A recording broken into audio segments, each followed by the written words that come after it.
and it has a different stigma. Things are definitely changing going forward. I mean, if you look at the bigger picture now, there's a study recently that came out that said that the UK is going to be more mixed race in the 21st century, and there was a number of statistics that were put out there about, you know, 1 in 6 people or 2 in 6 people in London will be of mixed race nature. So, you know, they might have a black parent or they might have a white parent.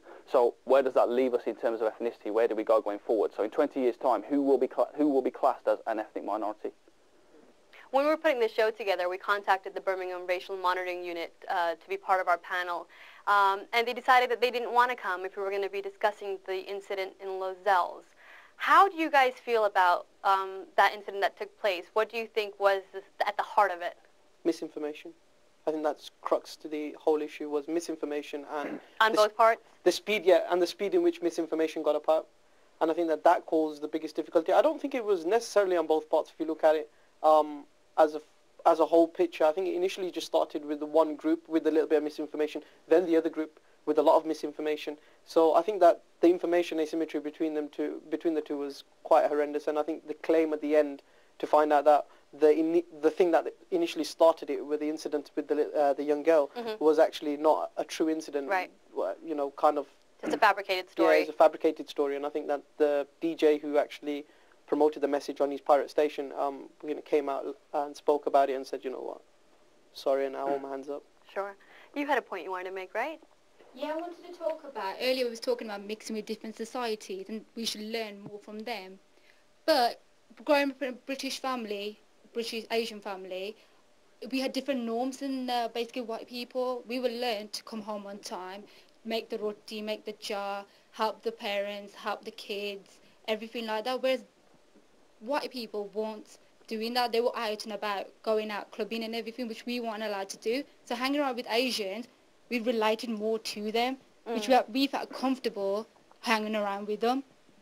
And we're sort of talking about how teaching our kids to be more tolerant of other people. Right.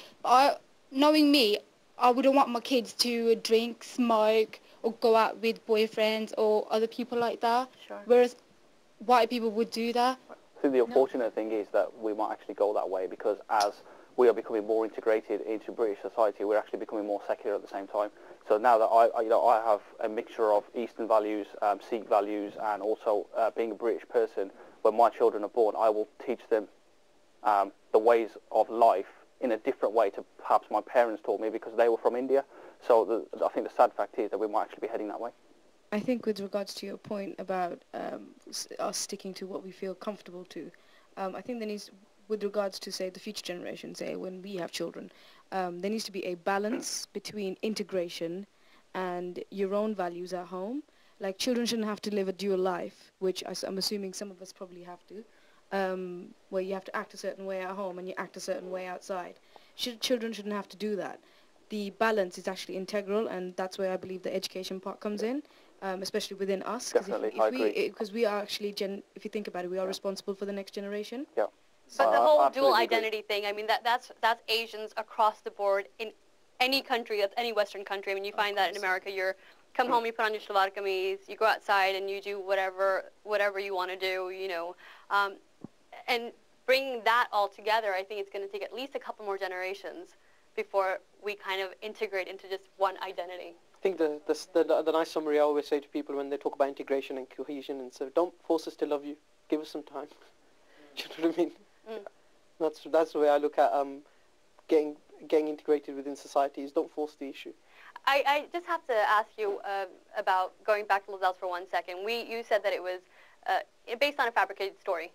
What can we learn from that incident? I mean, if a story that was based on a lie can create such a reaction, what feelings were already there that provoked Well, it? I'm sure that I think there was controversy there anyway between certain racial groups, but the fact that one story led to another and it exacerbated the whole situation just goes to show that, you know, there are people out there that will resort to various means other than just dialogue and trying to understand the issue. This was an incident that happened between Asians and blacks, and both groups have felt racism at one time or another. For them to clash like this, is this something that we're going to see a reoccurrence of, you think? Hopefully not. But there are some underlying problems there. I think Binny Brown, who's a local activist for Afro-Caribbean people, he spoke about how the changing face of Lozelle's road was a key issue. He said how Afro-Caribbean businesses had been closed down because Asian businesses had opened up next door and undercut them. And he was saying that that was one of the key issues in terms of the economic viability of the community, and how the community then had to move on, because the economics of Asian areas is very, very unique. Right. You know, it didn't affect the credit crunch. The credit crunch came nowhere near it. Right. Because people were still able to pay cash for houses.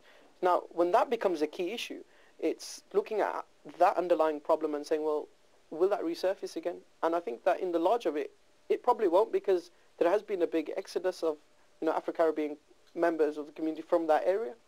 If you look at the demographic change since that time, there has been more communication on behalf of both communities, and so hopefully there won't be a recurrence of that in Lozelle's. Yeah.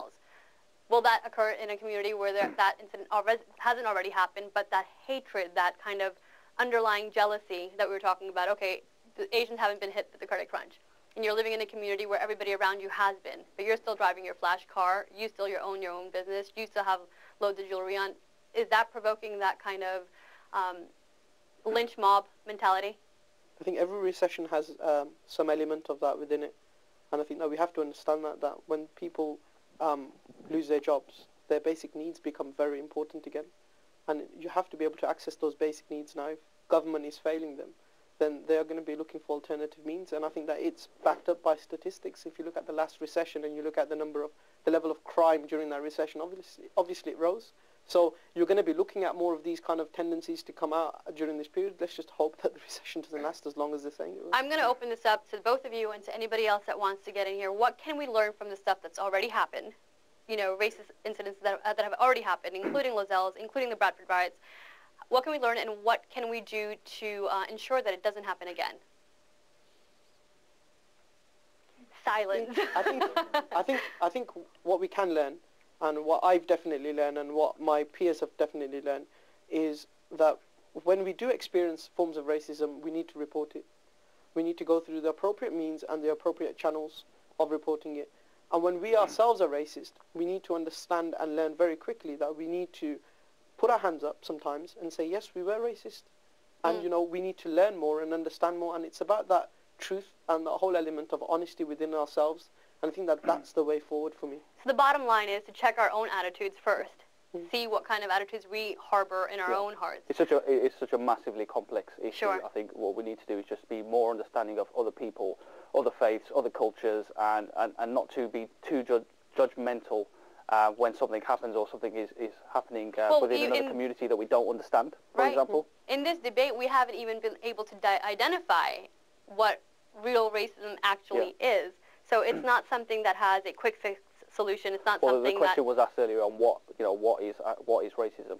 Are we talking about discrimination purely on the grounds of race, or are we talking about discrimination on, for perhaps a Sikh can be called a raghead, for example? Sure. Is that a racist remark, or is that attacking somebody's religion, and where do we draw the line? Right.